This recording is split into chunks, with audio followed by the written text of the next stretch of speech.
जय जय शङ्कर हर हर शङ्कर जय जय शङ्कर हर हर शङ्कर जय जय शङ्कर हर हर शङ्कर जय जय शङ्कर. சமூக தனிவாழ்க்கை நெறிகள், தெய்வத்தின் குரல் 3ஆம் பாகம், உபவாசம், ஏகாதசியின் ஏற்றம். விரதோபவாசங்களில் உச்சஸ்தானத்தில் இருப்பது ஏகாதசி. ந காயத்ரயாக பரம் மந்திரம் ந மாதுஹு பர தெய்வதம் ந காஷ்யாக பரமம் தீர்த்தம் நைகாதஷ்யாக சமம் விரதம். காயத்ரிக்கு மேலே மந்திரமில்லை, அம்மாவுக்கு மேலே தெய்வமில்லை, அதாவது தாயிற் சிறந்ததொரு கோவிலும் இல்லை, காசிக்கு மேலே தீர்த்தமில்லை என்று சொல்லி கடைசியில் ஏகாதசிக்கு சமானமாக விரதம் எதுவும் இல்லை என்று முடிகிறது. மற்றதற்கெல்லாம் மேலே ஒன்றுமில்லை என்பதால் அவற்றுக்கு சமமாக ஏதாவது இருந்தாலும் இருக்கலாம் என்று ஆகிறது.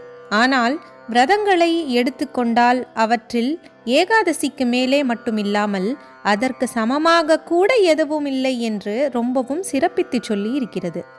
அஷ்டவர்ஷாதிகः மர்த்தியः அபூர்ணாசீதி வத்சரः ஏகாதஷ்யாம் உபவசேத் பக்ஷயோஹோ உபயோஹோ அபி என்று தர்மசாஸ்திரம் கூறுகிறது. அதாவது மனுஷராக பிறந்தவர்களில் 8 வயசுக்கு மேல் 80 வயசுக்கு உட்பட்ட எல்லோரும் இரு பட்சங்களிலும் வரும் ஏகாதசிகளில் உபவாசம் இருக்க வேண்டும் என்று அர்த்தம். எந்த சம்பிரதாயக்காரன், எந்த ஜாதிக்காரன், ஆணா பெண்ணா என்ற வித்தியாசமில்லாமல் மர்த்திய, அதாவது மனுஷராக பிறந்த எல்லோரும் ஏகாதசி உபவாசம் அனுஷ்டிக்க வேண்டும் என்று இது சொல்கிறது. ரொம்பவும் கருணையோடு குழந்தைகளையும் தள்ளாத கிழவர்களையும் சிரமப்படுத்த வேண்டாம் என்றுதான் 8 வயசுக்கு கீழே இருப்பவர்களுக்கும் 80 வயசுக்கு மேலே போனவர்களுக்கும் விதிவிலக்கு கொடுத்திருக்கிறது. அவர்கள் உபவாசம் இருக்கக்கூடாது என்று கண்டிப்பு செய்ததாக அர்த்தமில்லை.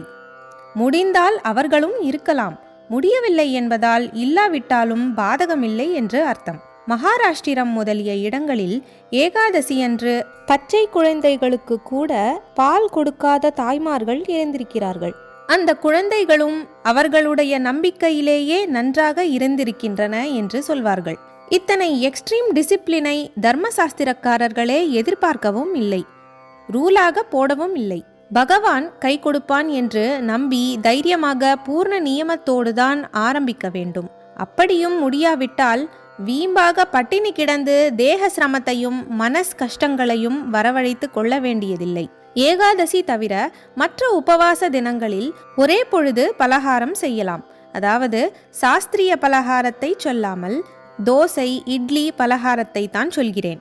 இன்னொரு பொழுது சாஸ்திரிய பலகாரமான பழம், பால் மட்டும் சாப்பிடலாம். முடியாதவர்கள் ஒரு பொழுது அன்னம், ஒரு பொழுது தோசை, இட்லி மாதிரி பலகாரம் பண்ணலாம். ஆனால் முழு நியமப்படி மாற்றிக்கொள்ள முயற்சி பண்ணிக்கொண்டே இருக்க வேண்டும்.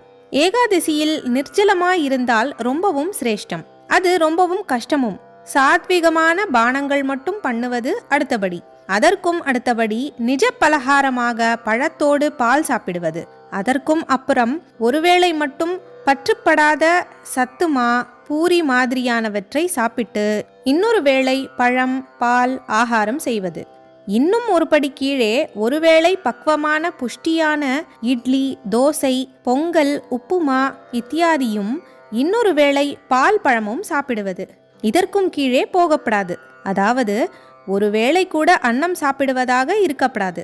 மற்ற உபவாசங்களில் அதமபட்சமாக ஒருவேளை அன்னம், ஒருவேளை இட்லி, தோசை என்று வைத்துக்கொள்ளும் அளவுக்கு ஏகாதசியை கொண்டு வந்துவிடக்கூடாது.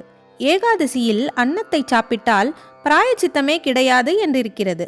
சிலவிதமான நோயாளிகள், பலகீனர்கள் அன்னம் தவிர எதுவுமே ஜெரித்து கொள்ள முடியவில்லை என்று நிர்பந்தம் ஏற்பட்டால் சாதத்தை கஞ்சி வடிக்காமல் ஹவிசாக பண்ணி அதில் உப்பு, புளி, காரம் எதுவுமே சேர்க்காமல் ஒருவேளை மட்டும் ஸ்வல்பம் ஏகாதசி என்று சாப்பிடலாம். ரொம்பவும் அசக்தமானவர்களுக்குத்தான் இந்த ரிலாக்ஸேஷன், மற்றவர்களுக்கு இல்லை.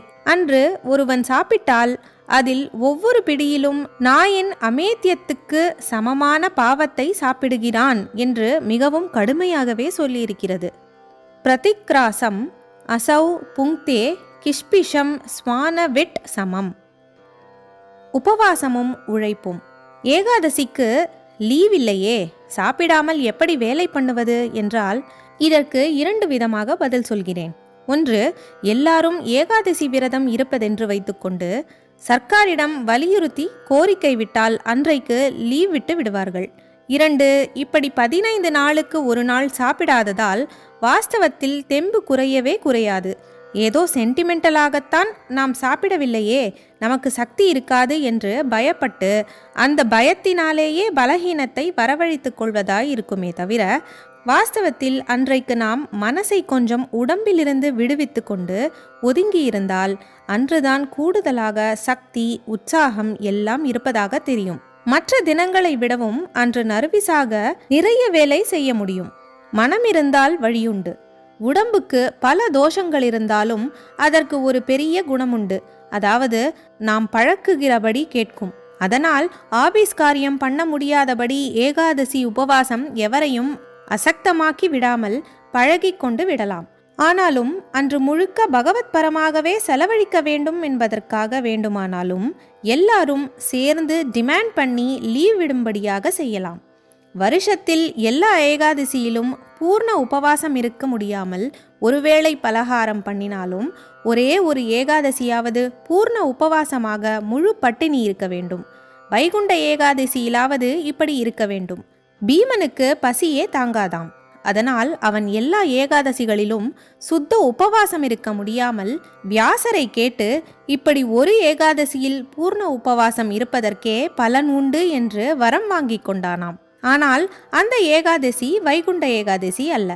இந்த தேசத்தில் எது எப்படியானாலும் விரதோபவாசங்களில் தலை சிறந்ததான ஏகாதசியை அனுஷ்டானத்தில் இருக்க பண்ண வேண்டும். ரொம்பவும் போற்றி பின்பற்றப்பட்டு வந்த இந்த மகா தர்மம் 2-3 தலைமுறைகளில் கொள்ளை போய் இருக்கிறது. இன்றைக்கும் எங்கேயோ 2 மாத்வ பாட்டிகள் ஏகாதசி சுத்தோபவாசம் பண்ணுவதால்தான் இந்த மட்டுமாவது மழை கிழை பெய்து கொண்டிருக்கிறது. மாத்வர்களின் தீவிர அனுஷ்டானம்.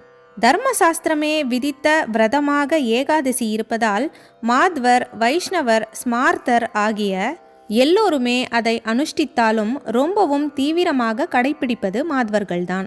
சாதாரணமாக வேத மந்திரங்களையே நேராக பிரயோஜனப்படுத்தி செய்கிற கர்மாக்களுக்குத்தான் மதானுஷ்டானங்களில் பிராதான்யம், அதாவது முதலிடம் கொடுப்பது வழக்கம். நம் மதத்துக்கு மூல நூல் வேதம்தானே. அதோடு பித்ருகர்மா, தேவகர்மா என்ற 2க்குள் பித்ருகர்மாவுக்கு பிராதான்யம் கொடுத்துவிட்டு அப்புறம்தான் தேவகர்மாவை செய்ய வேண்டும். ஸ்ராத்தம் என்பது வேத மந்திரங்களாலேயே ஆகிற கர்மா, அதோடு அது பித்ருகர்மாவும் ஆகும். ஏகாதசி உபவாசத்தில் வேத மந்திரங்களுக்கு இடமில்லை. நாம ஜபம், பஜனை ஆகியன பௌராணிகமும் தாந்திரிகமும் ஆனவை. பூஜை பண்ணுவதில் மட்டுமே வேத மந்திரங்கள் கொஞ்சம் சேரும். ஏகாதசியை ஒரு உபவாசமாக தர்மசாஸ்திரம் சொன்னாலும் ஸ்ராத்தத்தை போல ஸ்மார்த்த கர்மாவாக விதிக்கவில்லை. அதோடு ஏகாதசி என்பது பித்ரு ஆராதனைக்கு அப்புறமே வருகிற தேவ ஆராதனைதான்.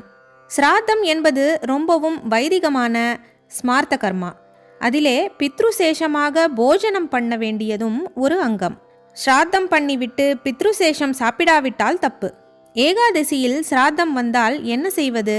ஸ்ராத்தம் பண்ணி பித்ருசேஷம் சாப்பிடத்தான் வேண்டும். ஏனென்றால் ஏகாதசி எவ்வளவு முக்கியமானதாயிருந்தாலும் அதைவிட வைதிகமான ஸ்ராத்தத்துக்குத்தான் இன்னமும் அதிக முக்கியத்துவம் தர வேண்டும் என்று ஸ்மார்த்தர்களும் வைஷ்ணவர்களும் நினைக்கிறோம். அன்று ஏகாதசி உபவாச நியமத்தை விடுவதால் தோஷமில்லை. வேத கட்டளைப்படி பண்ணுவதால் நமக்கு தப்பு வராது என்று நினைத்து ஸ்ராத்தம் பண்ணி போஜனம் செய்கிறோம். ஆனால் மாத்வர்கள் ஏகாதசி என்று ஸ்ராத்தம் செய்வதில்லை. இந்த விரதானுஷ்டானம்தான் முக்கியம் என்று நினைத்து உபவாசம் இருக்கிறார்கள். ஆனால் அதற்காக ஸ்ராத்தத்தை விட்டுவிடுவதில்லை. ஏகாதசி என்று வருகிற ஸ்ராத்தத்தை மறுநாள் துவாதசி என்று செய்கிறார்கள். அதிலும் துவாதசி பாரணை காலம்பரவே, அதாவது இளங்காலையிலேயே பண்ணிவிட வேண்டும் என்கிற புராண விதிக்காக மத்தியான காலத்துக்கு அப்புறமே பண்ண வேண்டிய ஸ்ராத்தத்தை அன்று ரொம்ப முன்னதாகவே பண்ணிவிடுகிறார்கள். தீட்டு காலத்திலும் கூட ஏகாதசி உபவாசம் இருக்க வேண்டும் என்பதில் எல்லா சம்பிரதாயக்காரர்களும் ஒத்துப்போகிறார்கள். மற்ற எந்த உபவாசத்துக்கும் இம்மாதிரி சூதக ஆசௌச்ச காலங்களில், அதாவது பிரசவத்தீட்டு சூதகம், மரணத்தீட்டு ஆசௌச்சம் காலங்களில் பலனில்லாததால் தான் அவற்றை அப்போது அனுஷ்டிக்க வேண்டியதில்லை என்றே விதி இருக்கிறது. ஏகாதசிக்கு மட்டும் விலக்கு. ஜெய ஜெய சங்கர, ஹரஹர சங்கர, மகாபெரியவா சரணம். जय जय शङ्कर हर हर शङ्कर, जय जय शङ्कर हर हर शङ्कर, जय जय शङ्कर हर हर शङ्कर.